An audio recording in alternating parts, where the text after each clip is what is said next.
Now then, people, and welcome back to the Just Joe Football Show. It is Sunday, August the 8th. We are now, 6 days away from the start of the season. Pre-season is done. We've got a jam-packed episode, as is always the case, as you can see over here.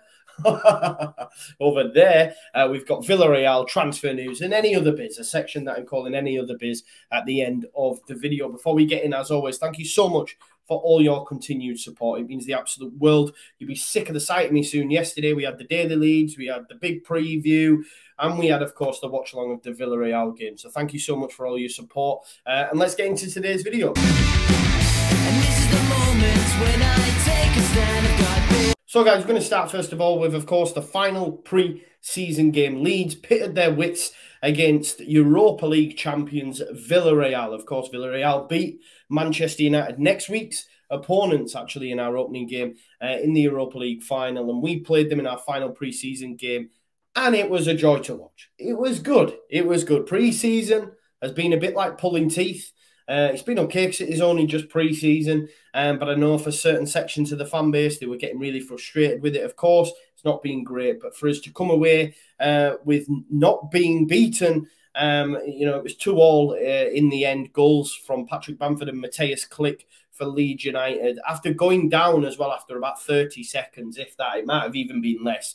Look, Villarreal, Europa League champions, they also haven't won a game in pre-season, just for a bit of context. It's okay, but look, it was a good way for us to wrap up pre-season. You know, we played well against a very strong side. I thought Gerard Moreno, he's a great player, isn't he? You know, I thought he did some silky stuff in that first half, little turns here and there. But then the likes of Strout got to grips with him. I thought Liam Cooper was great again. Calvin came on and showed things up as well in the second half. Was getting on the ball okay. Some of his balls over the top weren't what we're used to, but ring rust. It's ring rust. He'll be ready for the start of the season against Manchester United, that's for sure. I thought Liam Cooper, as I said, just to go back to him, was great yesterday. You know, a lot of people throw shade at that man all the time, but I don't know why.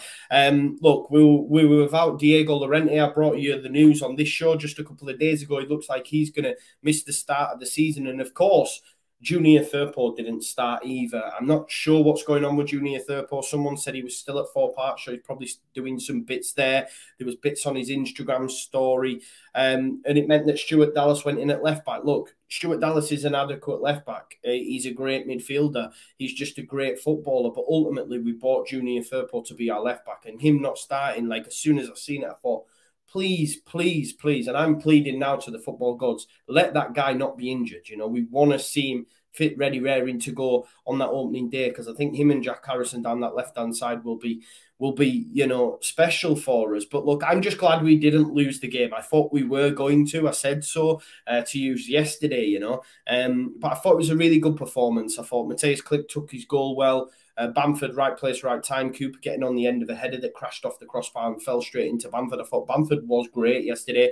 Give me a kittens a little bit when he looked like he hurt his elbow at one point, but came through, was fine. Matthias Klick was good. I thought Rodrigo showed flashes in the first half. Him and Rafinha, that combination between them two, hopefully can just, you know, we see glimpses of it, the smallest glimpse of it, and you're like, wow, you know, them two, when they're on it at a different level. Rafinha played a lovely ball in at pace, and Rodrigo was able to get it under his spell and just couldn't get it past the keeper. But, you know, I'm expecting big things from Rodrigo, and I hope he fulfills his, you know, obvious potential. I suppose he's at the arse end of his career, so his potential, the right word to use, but you get what I'm saying. It's all there. We just need to see it in a Leeds United shirt on a regular basis. But I'm happy. You know, I'm happy and looking ahead to Manchester United now. Of course, they had a pre-season game yesterday as well. I think they beat Everton 4-0, had a strong side out. Harry Maguire played, Luke Shaw played, Bruno Fernandes played, you know. They're going to have a strong side. It is going to be a tough test at Old Trafford, you know, with all their fans. But, of course, Leeds United will take a full 3,000 travelling support, raucous support. So, you know, they'll get behind the lads. It doesn't look like Jadon Sancho or Rafael Varane will play for them. I think a little part of me wishes they were. I hope he throws Varane straight in, because I know his quality, don't get me wrong, but look, Bamford, man, fit, running at you, not used to the Premier League, first debut, all that sort of stuff. I don't know. I think it'd actually be of benefit to us if he was to start. I know that might sound mad, but look, overall, just to wrap it up on the end of pre-season, it wasn't great, but it is only that. It is just pre-season. We've seen a much more cohesive unit. The boys look fitter. They look like they're getting into the stride. We were seeing Rodrigo defending, you know, Rafa up and down that right wing as per, and then when he switched to the left, it was just nice not to lose that final game against a very, very good Villarreal side. So happy days indeed. We're now going to move on to transfer news. The reason you probably watch this video, I don't know what you're going to do once transfer window's over, but I'm still going to continue to do it because this is going to be a one-stop shop for all your Leeds United related news. So make sure you still stick around when the transfer window has closed. Before we get on to, of course, the man of the moment, Lewis O'Brien, the man that, you know, we're all thinking and talking about at the moment. I just want to speak about a new defender that we have been linked to. We seem to be linked to a lot of Scottish, or players at least, playing their trade in the SPL, and we have been linked to a defender by the name of Kerr Smith, a 16-year-old. He plays for Dundee United. He's wanted by us and Crystal Palace and a number of Premier League clubs. He's previously had trials at Aston Villa and Manchester United, but didn't opt to make the move. He wanted to stay at Dundee. That's not that they turned him down. I suppose you could look at it a bit like Ilya Melier, for example. He had the opportunity to go to Chelsea when he was in the youth set, but decided against it, you know. In case Kerr Smith has had trials at top clubs like Villa, like Manchester United, but has stayed at Dundee. Look, he's played about 5 games for their first team, but as 16-year-old, that's quite a big thing, right? And we know that we're looking for a centre-back to partner Charlie Creswell in that under-23 setup. We look to be looking at the SPL where we've been linked to Hijeldi. Maybe that move isn't going to happen, and that's why we're moving on to Kerr Smith. There is the left-back, Josh Doig. I think, for me, we definitely need another left-back there, especially at the under-23s, because we've let Leaf, we've let Jani go.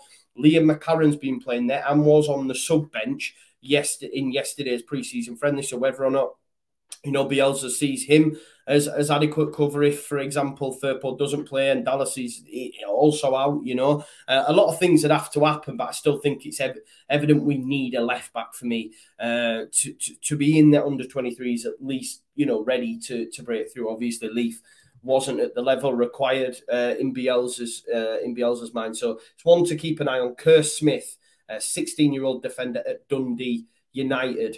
We're now going to speak about man of the moment, Lewis O'Brien. Of course, yesterday I got loads of messages saying he's not in the Huddersfield lineup. And I was like, I was out at the time, so I didn't really have time. I was walking the dog with my daughter, and they were on the hoverboards. It was madness. It was madness. But basically, I was like, oh, I'll have a look into that. Huddersfield just saying that he's got COVID because, you know, he's looking to make a move to Leeds, etc. But it turns out they actually had about 4 or 5 players, and Carlos Corberan, I think, also missed the match due to COVID. Huddersfield had to, you know, put out quite a weak side. They had a few of their better players out with COVID, which isn't ideal for Leeds United, because if we do press on with a deal, then he's probably going to have to isolate for like 10 days.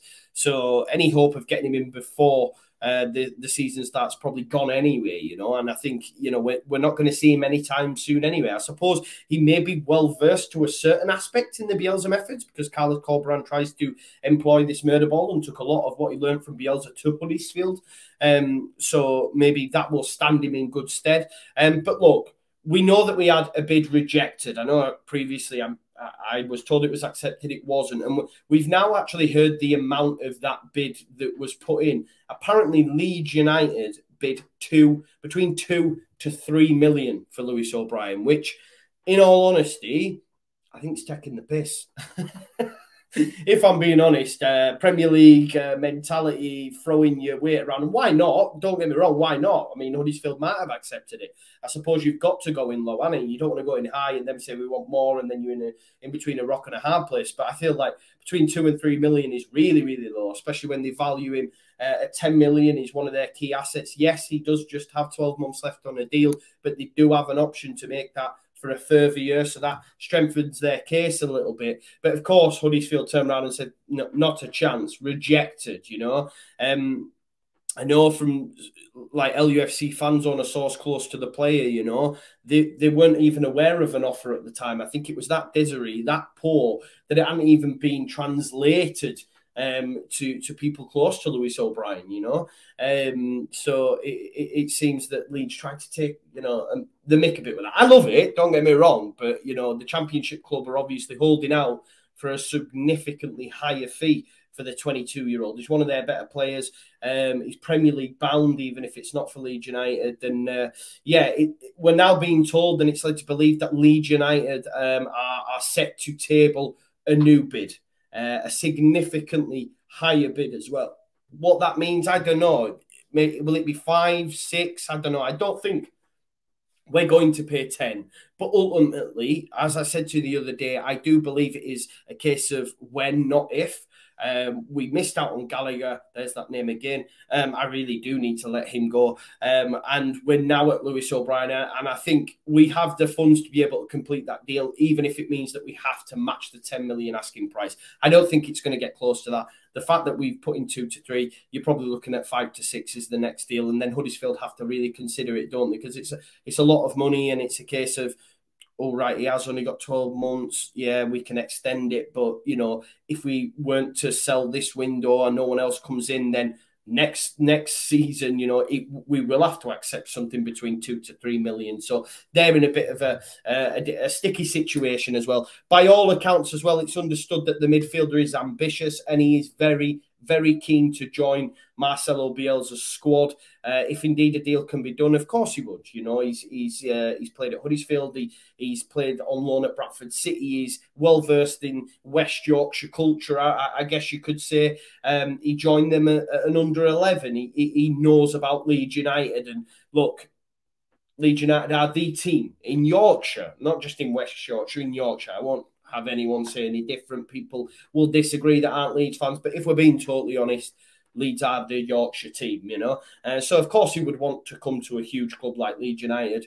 You know, he's become their star player, as it were. As I say, been there since the under-11s, broke through. But he is, like I'm being told, he's very ambitious, very keen to join up with Leeds United. And why wouldn't you be? Can you imagine what he's thinking? Wow, Marcelo Bielsa could take my game to the next level, you know. And I think, look, Leeds fans, a lot of them, although we're a bit frustrated, everyone's coming round to this idea that Lewis O'Brien would be a good signature for Leeds United. Whether this COVID situation is now going to put even more of a weight on it, which will send fans even more into meltdown, the fact that we don't complete a signature before the season starts. But I do know, and I am confident that come the end of the window, every single Leeds United fan will be happy with the transfer window we've had. I think Lewis O'Brien does come in and then we move on to a winger because, look, we do need something. We do need something additional on the wing because, you know, my thoughts on Poveda, I'm not quite sure if he'll make it. I know he's still got time on his side. That's just my opinion. I hope I'm wrong. Costa's Costa. So we do need something additional. It looks like Somerville, in Bielsa's eyes, not quite ready because he wasn't involved in yesterday's game, but we've seen the likes of McCarron, Cody Drame, you know, but not Somerville. So, you know, it's clearly he's not quite ready yet. And we need to wait for Gary made a good point yesterday on my big preview, which is available on the channel. These under-23s are now going to test their mettle against elite level in their age group when they start their season. So I think it's key. We see how they get on there because for all we know, some of them might not work at that level, you know, and then we're like, we're all clamouring him to get games in the first team, and he might not even be up to the standard of Premier League 2 Division 1. So we'll have to wait and see. Now, just some outgoings, guys. I don't know if you might have missed this, but Elliot Capriel, obviously the goalkeeper, he signed a new 3-year contract with Leeds United and then was sent straight out on loan to Ora Pro Patria 1919, a club in Italy. I love that little 1919 link as well. But yeah, let me just say that again for you. I hope I'm right. If there's any Italians watching, let me know. Aurora Pro Patria 1919. So Elliot Capriel has gone straight out on loan after signing a new 3-year deal. And just finally, guys, in any other bids, the section I am calling any other bids, of course, Ronaldo Vieira, formerly of Leeds United, looks like he's moving on now from Sampdoria and will be joining up with Sheffield United. I hope he does. I hope it's a great time there. Back home, as it were, I guess you could say, because obviously he was brought up in Yorkshire. There's a great article that Phil Hay did on the Vieira brothers. But Leeds are actually set for some of the windfall. We actually included a 10% future capital gain clause in the deal. So we will get 10% of any transfer fee that is agreed with Sheffield United. So that's a good thing as well, you know, that we've seen many a time great players leave our football club and us get pittance when they've then moved on again. But yeah, 10% of any transfer fee will be coming to Leeds United. And that's it for today's episode of the Daily Leeds. I hope you enjoyed it. I got loads of positive comments on the new setup. I'm glad you like it. We will have something similar sorted for the watch along against Manchester United. As for the coming week, I'll continue to do the Daily Leeds. We'll then, of course, have the preview ahead of the Man United game. I'll be getting an opposition fan and putting it all together as one big preview for you. I think I'm going to drop that on Wednesday at around about 7 p.m. And then, of course, we'll have the watch along, the final word, and loads of content to look forward to, and, of course, the Daily Lead. So thank you, as always, for watching the channel. It means the absolute world. You enjoy the rest of your weekend, and I'll see you bright-eyed, bushy-tailed on Monday. And, yeah, see you in a bit. Peace out. Leeds, Leeds, Leeds.